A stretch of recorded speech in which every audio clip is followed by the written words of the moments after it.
Bismillahirrahmanirrahim. Assalamualaikum warahmatullahi wabarakatuh. Alhamdulillahirrabbilalamin. Assalatu wassalamu ala asrafil anbiya wal mursalin Sayyidina wa maulana Muhammadin wa ala alihi wa sahbihi ajma'in. Perkenalkan, nama saya Irsyadul Ibad. Kami dari kelompok 12 akan mempresentasikan tentang makalah yang berjudul Zakat Fitrah. Dan di sini saya tidak sendiri, saya ditemani oleh kedua teman saya yang bernama Hasan dan Ismawati. Baik, untuk selanjutnya sebelum masuk ke bagian pemateri pertama, izinkan saya terlebih dahulu untuk membacakan bab satunya atau pendahuluannya, yakni adalah latar belakang, rumusan masalah, dan tujuan masalah. Langsung saja ke bagian latar belakangnya. Zakat merupakan salah satu dari rukun Islam yang 5, tepatnya rukun Islam yang ketiga. Nabi Muhammad bersabda sebagaimana dalam hadis yang diriwayatkan oleh Bukhari dari Ibnu Umar, yakni dari Ibnu Umar radhiyallahu anhu berkata, Rasulullah Shallallahu alaihi wasallam bersabda, Islam dibangun di atas 5 dasar: bersaksi bahwa tidak ada ilah kecuali Allah dan Muhammad adalah utusan Allah, mendirikan sholat, membayar zakat, dan menunaikan ibadah haji dan puasa Ramadan. Dalam Islam, zakat terbagi pada beberapa jenis. Di antaranya ada zakat mal atau zakat harta, kemudian ada zakat tijarah atau zakat perdagangan, zakat perhiasan, zakat fitrah, dan lain sebagainya. Dan jika sudah mencapai nisab, maka hukumnya wajib untuk mengeluarkan zakat sesuai dengan ketentuannya. Khusus untuk zakat fitrah, Allah Subhanahu wa Ta'ala mewajibkan pada setiap orang Islam yang masih hidup, bahkan bayi yang masih dalam kandungan pun dikenakan kewajiban untuk berzakat fitrah. Kemudian yang selanjutnya, arti zakat itu sendiri sudah dijelaskan dalam Al-Quran. Yang dimaksud diwajibkannya mengeluarkan zakat adalah untuk mensucikan harta dan dirinya. Selain itu, zakat berfungsi sebagai jembatan antara si kaya dan si miskin. Dengan berzakat, muzaki atau orang yang berzakat dan mustahik atau orang yang menerima zakat dapat bertemu dalam satu tempat tanpa pemisah. Karena pada akhir-akhir ini terlalu banyak pemisah antara orang kaya dengan orang miskin. Pembangunan gedung pencakar langit, mal, perumahan elit, rumah sakit mewah, kampus-kampus mewah, dan bangunan elit lainnya merupakan jurang yang tidak bisa diakses oleh orang miskin. Jarang atau mungkin tidak pernah sama sekali orang miskin yang dapat menginjakkan kaki di bangunan-bangunan tersebut. Maka dengan menunaikan kewajiban berzakat, zakat itu akan menjadi penghubung antara orang kaya dan orang miskin. Baik, dan selanjutnya yaitu zakat fitrah mulai diwajibkan kepada kaum muslimin pada tahun kedua setelah Rasulullah SAW hijrah ke Madinah. Saat itu Rasulullah mengirim utusan yang ditugaskan mengumpulkan zakat yang nantinya dibagikan kepada orang-orang yang berhak menerimanya atau mustahik zakat. Hal tersebut berlangsung hingga masa Khulafaur Rasyidin dan dilanjutkan oleh kaum muslimin generasi sesudah mereka. Zakat fitrah wajib atas setiap muslim yang memiliki kadar 1 sak gandum setelah ia mampu mencukupi makanan pokoknya dan keluarganya pada malam dan siang hari raya. Kemudian Nabi Muhammad SAW bersabda dari Ibnu Umar radhiyallahu anhu bahwa Rasulullah SAW mewajibkan zakat fitrah sebesar 1 sak kurma atau 1 sak syair atas seorang hamba, orang merdeka, laki-laki dan perempuan, besar kecil dari orang-orang Islam, dan beliau memerintahkan agar dikeluarkan sebelum orang-orang keluar menunaikan sholat. Hadis riwayat muttafaq alaih. Baik, yang kemudian kita masuk ke rumusan masalahnya, yakni ada 7. Yang pertama ada pengertian zakat fitrah, yang kedua ada syarat wajib zakat fitrah, yang ketiga ada waktu pelaksanaan zakat fitrah, yang keempat ada yang membatalkan zakat fitrah, yang kelima ada yang dikeluarkan untuk zakat fitrah, dan yang keenam ada jumlah besarnya zakat fitrah, dan yang terakhir ada hikmah zakat fitrah, dan serta tujuannya ialah untuk mengetahui dari semua pengertian tersebut dan dapat dipahami oleh pemateri dan kawan-kawan yang lainnya. Baik, untuk selanjutnya akan disampaikan oleh pemateri pertama yaitu Saudara Hasan. Assalamualaikum warahmatullahi taala wabarakatuh. Perkenalkan, nama saya Hasan. Saya dari Prodi Hukum Ekonomi Syariah semester 5. Di sini saya sebagai pemateri pertama dari kelompok fikih zakat yaitu kelompok 12. Di sini saya akan menjelaskan beberapa poin dari makalah kami, yang mana di sini saya juga tidak sendiri. Di sini saya ditemani oleh teman-teman saya, yakni saudara Irsyadul Ibad dan saudari Ismawati. Di sini saya akan menjelaskan di mana tentang yang materi yang pertama, yaitu sebuah pengertian dari zakat fitrah. Ya, dan yang kedua yaitu syarat wajib zakat fitrah. Yang ketiga yakni waktu pelaksanaan zakat fitrah. Langsung saja dari yang pertama, yakni pengertian zakat fitrah. Zakat fitrah disyariatkan pada tahun kedua Hijriah bulan Sya'ban. Sejak saat itu zakat fitrah menjadi pengeluaran wajib yang dilakukan setiap muslim yang mempunyai kelebihan dari pengeluaran wajib yang dilakukan setiap muslim yang mempunyai kelebihan dari keperluan keluarga yang wajar pada malam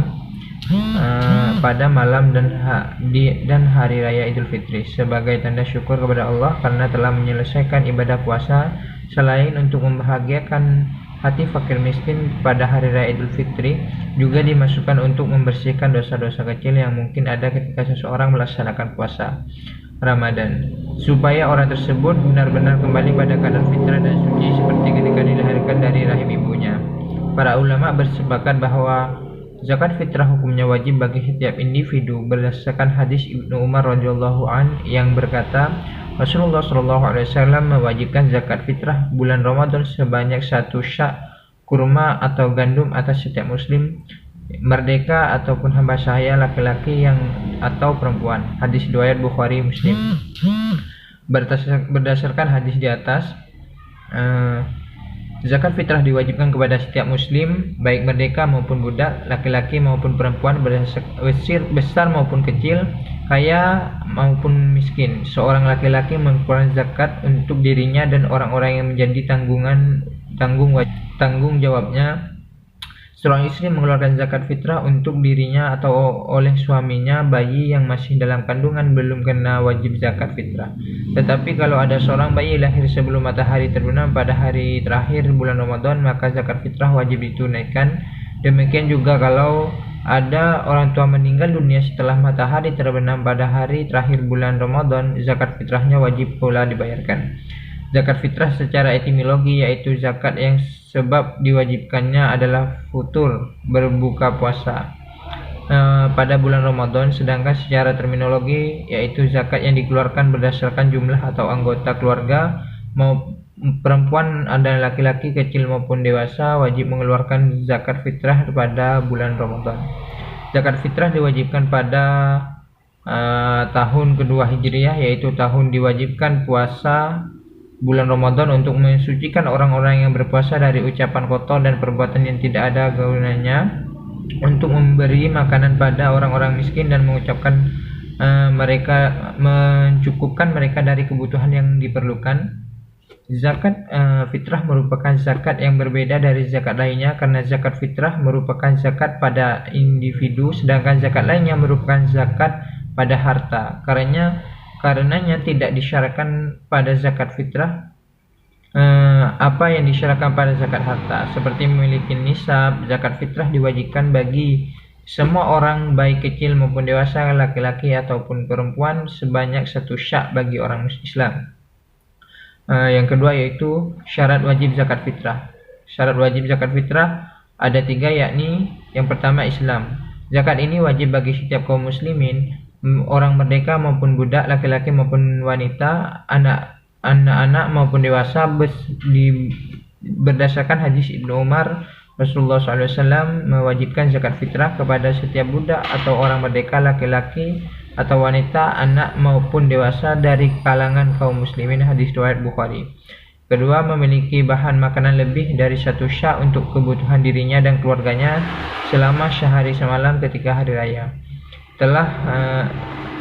Yang ketiga, telah masuk waktu wajib membayar zakat, yaitu ketika terbenamnya matahari di hari puasa terakhir menjelang tanggal 1 Syawal berdasarkan hadis Ibnu Umar yang artinya bahwa Nabi Shallallahu Alaihi Wasallam mewajibkan zakat fitrah setelah Ramadan. Hadis riwayat Bukhari. Orang yang meninggal sebelum terbenamnya matahari di hari terakhir Ramadan, dia tidak wajib zakat. Demikian pula bayi yang dilahirkan setelah terbenamnya matahari di hari terakhir Ramadan juga tidak wajib zakat.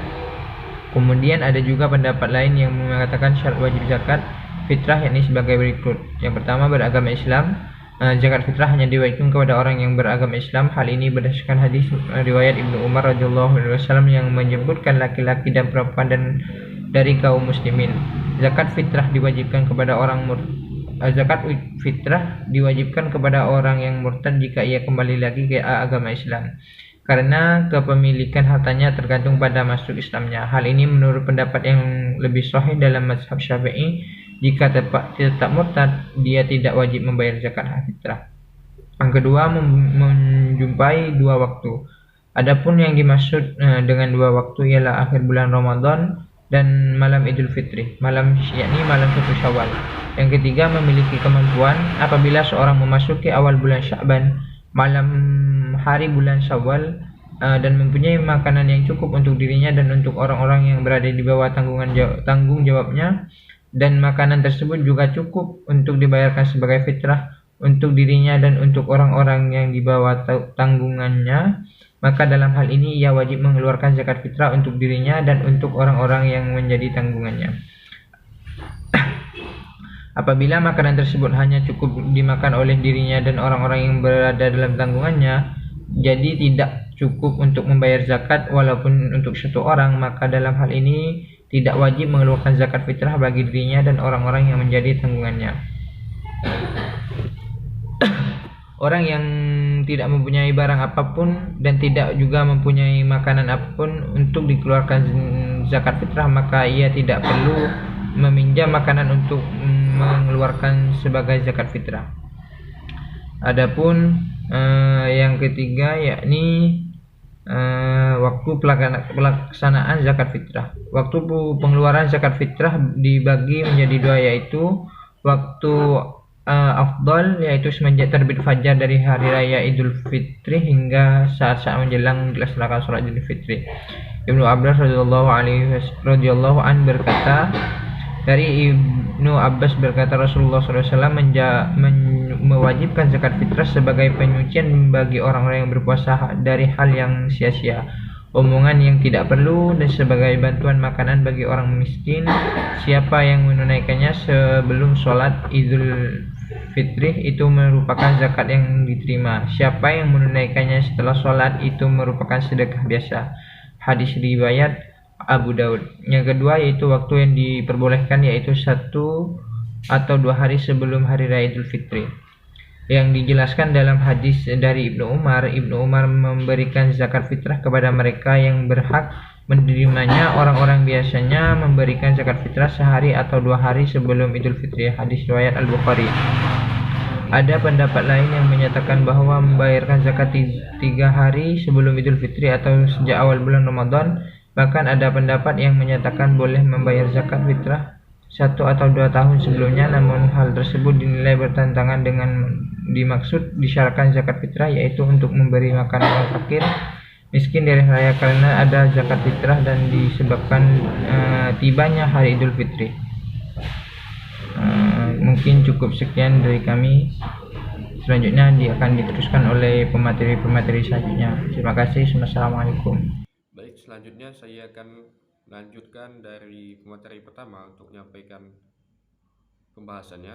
Langsung saja ke bagian yang D, yaitu hal yang membatalkan zakat fitrah. Menurut tokoh bermazhab Maliki, hal yang bisa menggugurkan pahala zakat antara lain ialah mengungkit-ungkit zakat yang telah diberikan. Motifnya bisa jadi untuk menyakiti si penerima atau agar khalayak ramai mengetahui kederimaannya. Ini sangat dikecam dan akan merugikan muzaki. Kemudian di dalam Al-Quran surah Al-Baqarah ayat 264 menyebutkan, hai orang-orang yang beriman, janganlah kamu menghilangkan pahala sedekahmu dengan menyebut-nyebutnya dan menyakiti perasaan si penerima. Yang kemudian Ibnu Al-Jizi juga meminta agar para muzaki tidak mengumpulkan para mustahik dan membuat kerumunan massa. Menurutnya, selain bisa memicu kericuhan, tindakan seperti ini juga bisa memunculkan sifat pamer kepada orang lain. Padahal, anjuran yang ditekankan saat membayar zakat ialah dilakukan secara tertutup dan tidak perlu diketahui banyak orang. Sedekah wajib ataupun sunat supaya ditunaikan jauh dari mata manusia ramai karena ini sangat utama. Kemudian dan disebutkan juga dalam Al-Quran surah Al-Baqarah ayat 271 yang berbunyi, dan jika kamu menyembunyikannya dan kamu memberikan kepada orang-orang fakir, maka menyembunyikan itu lebih baik bagimu. Selanjutnya, lebih mudahnya ia menyarankan agar muzaki membayar zakatnya melalui lembaga-lembaga amil zakat. Kemudian menurut mazhab Syafi'i dan Hambali, bila sedekah itu ialah wajib seperti zakat, boleh menampakkannya di depan orang lain dengan catatan jauh dari sikap pamer. Menampakkan zakat tersebut dianggap sebagai salah satu cara untuk menarik minat yang lain untuk berzakat. Kemudian kita lanjut ke bagian yang yaitu barang yang dikeluarkan pada zakat fitrah. Yang pertama, ada jenis makanan pokok yang dikeluarkan untuk zakat fitrah. Dalam hadis Ibnu Umar disebutkan bahwa Rasulullah menetapkan bahwa zakat fitrah dibayarkan pada bulan Ramadan dan besarnya adalah 1 sak kurma atau 1 sak gandum untuk setiap muslim, baik orang merdeka maupun hamba sahaya, laki-laki ataupun perempuan, muda ataupun tua. Hal ini juga berdasarkan hadis yang diriwayatkan oleh Abu Sa'id Al-Khudri yang berbunyi, Abu Sa'id Al-Khudri berkata, pada masa Nabi Shallallahu Alaihi Wasallam, kami membayar zakat fitrah sebanyak 1 sak makanan dan atau 1 sak kurma atau 1 sak gandum atau 1 sak kismis. Kemudian pada masa Muawiyah, ketika datang tepung gandum Syam, dia berkata, menurutku 1 mat atau tepung gandum ini sama dengan 2 mat atau kurma. Hadis riwayat Al-Bukhari. Kemudian jenis makanan yang wajib dikeluarkan sebagai alat pembayaran zakat fitrah diantaranya adalah tepung terigu, kurma, gandum, kismis atau anggur kering, dan akid atau semacam keju. Kemudian untuk daerah atau negara yang makanan pokoknya selain 5 tersebut, mazhab Maliki dan Syafi'i membolehkan membayar zakat dengan makanan pokok yang lain seperti beras, jagung, sagu, dan ubi. Kemudian menurut Sayyid Sabiq, yang wajib dikeluarkan untuk zakat fitrah adalah 1 sak gandum, kurma, anggur, keju, beras, jagung atau makanan pokok lainnya. Dikutip dari karya Syekh Salih bin Fauzan Al-Fauzan dalam buku Mulahaz Fiqih, yaitu Syekhul Islam Ibnu Taimiyah mengatakan bahwa zakat fitrah boleh dikeluarkan oleh seseorang dari makanan pokok di wilayah yang bersangkutan seperti beras dan lainnya, sekalipun dia mampu mengeluarkannya dari jenis-jenis makanan disebutkan dalam hadis. Dan kemudian yang kedua adalah ukuran makanan pokok yang dikeluarkan untuk zakat fitrah.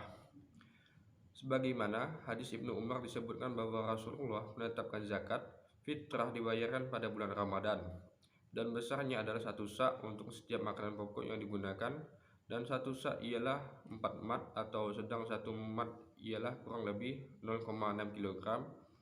Jadi 1 sak ialah sebanding dengan 2,4 kg, maka dibulatkan menjadi 2,5 kg. Dan untuk selanjutnya akan disampaikan oleh pemateri ketiga. Terima kasih. Bismillahirrahmanirrahim. Assalamualaikum warahmatullahi wabarakatuh. Perkenalkan, nama saya Ismawati. Di sini saya akan menunjukkan dari pemateri yang kedua, yaitu F, jumlah besar zakat fitrah. Besar zakat yang dikeluarkan menurut para ulama adalah sesuai penafsiran terhadap hadis adalah sebesar 1 syak. 1 syak sama dengan 4 mut. 1 mut sama dengan 675 gram atau kira-kira setara dengan 3,5 liter atau 2,5 kg makanan pokok, tepung, kurma, gandum, akid atau yang biasa dikonsumsi di daerah bersangkutan. Zakat fitrah per orang sama dengan 3,5 liter dikali harga beras di pasaran per liter. Contoh, harga beras di pasar rata-rata 10.000 per liter, maka zakat fitrah yang harus dibayar per orang sebesar 35.000.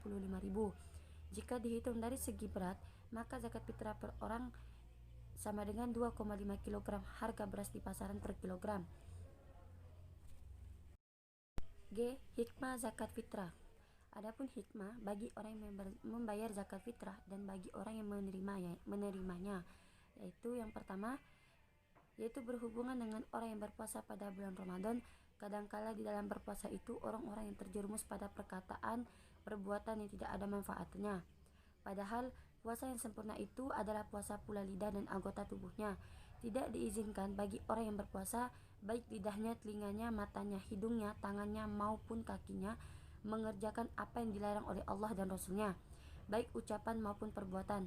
Akan tetapi manusia dengan kelemahannya sebagai manusia tidak bisa melepaskan dirinya dari hal-hal tersebut, sehingga datanglah kewajiban zakat fitrah di akhir bulan, yaitu yang seperti pembersih atau kamar mandi untuk membersihkan orang dari kemudaratan yang menimpa dirinya, atau membersihkan kekotoran puasanya, atau menambah segala yang kurang. Sesungguhnya kebaikan-kebaikan itu menghilangkan yang kotor, sehingga sebagaimana halnya sholat sunnah rawatib sebelum atau sesudah sholat fardu 5 waktu, untuk menambah yang terjadi pada sholat, baik yang terlupakan maupun yang disengaja. Sebagaimana ulama menyerupakan zakat itu dengan sujud syahwi. Berkata Waqi' bin Jarrah, zakat fitrah pada bulan Ramadan berfungsi untuk kekurangan, seperti halnya sujud sahwi untuk menambah kekurangan sholat. Yang kedua yaitu berhubungan dengan masyarakat, menumbuhkan rasa kecintaan kepada orang-orang miskin dan orang-orang yang membutuhkannya. Hari raya adalah hari gembira dan bersukacita tahunan. Karenanya kegembiraan itu harus ditebarkan kepada seluruh anggota masyarakat muslim. Si muslim tidak akan merasa bahagia apabila ia melihat orang kaya dan orang yang mampu ini makan segala yang nikmat dan baik, sementara ia sendirinya tidak mendapatkan makanan pokok pada hari raya Id Muslim tersebut. Maka tetaplah dengan hikmat syariat mewajibkan sesuatu bagi pemenuhan kebutuhan orang itu dan pencegahannya dari meminta-minta. Si miskin akan merasa pula bahwa masyarakat tidak membiarkan urusannya, tidak melupakannya pada hari raya yang berbahagia dan agung. Dari hikmah syariat juga dapat ditetapkan tentang sedikitnya ukuran yang wajib dikeluarkan, yaitu yang mudah bagi orang-orang dari makanan pokoknya, sehingga bisa diharapkan semua orang bisa melakukan pekerjaan yang mulia ini dan yang situasi yang berkah ini. Yang ketiga yaitu menolong orang yang lemah dan susah agar dia dapat menunaikan kewajibannya terhadap Allah dan terhadap makhluk Allah. Yang keempat yaitu membersihkan diri dari sifat kikir dan akhlak yang tercela, serta mendidik diri agar bersifat mulia dan pemurah dan membiasakan membayarkan amanat kepada orang yang berhak berkepentingan sesuai dengan firman Allah dalam surah At-Taubah ayat 103. Ayat tersebut menunjukkan bahwa di dalam harta orang kaya ada harta orang-orang yang tidak mampu. Oleh karena itu diwajibkan bagi orang-orang yang mempunyai kelebihan harta untuk memberikan zakat sesuai dengan ajaran Islam, supaya orang-orang yang tidak mampu dan merasakan kebahagiaan juga. Yang kelima yaitu sebagai ucapan syukur dan terima kasih atas nikmat kekayaan yang diberikan kepadanya. Tidak salah lagi bahwa menerima kasih yang diperlihatkan oleh yang diberikan kepada yang memberi salah satu kewajiban yang terpenting menurut ahli kesopanan. Yang keenam, guna menjaga kejahatan-kejahatan yang akan timbul dari orang-orang miskin dan orang yang susah. Betapa tidak kita lihat sendiri sehari-hari betapa hebatnya perjuangan hidup, berapa banyak orang yang baik-baik tetapi menjadi penjahat besar, lalu merusak masyarakat, bangsa, dan negara. Jadi, hikmah zakat fitrah di atas sangat jelas kegunaannya dalam kehidupan sehari-hari bagi fakir miskin dan juga bagi orang yang membayar zakat fitrah. Di antaranya, fakir miskin akan merasa senang karena pertolongan dan kepedulian dari orang yang mempunyai kelebihan akan hartanya.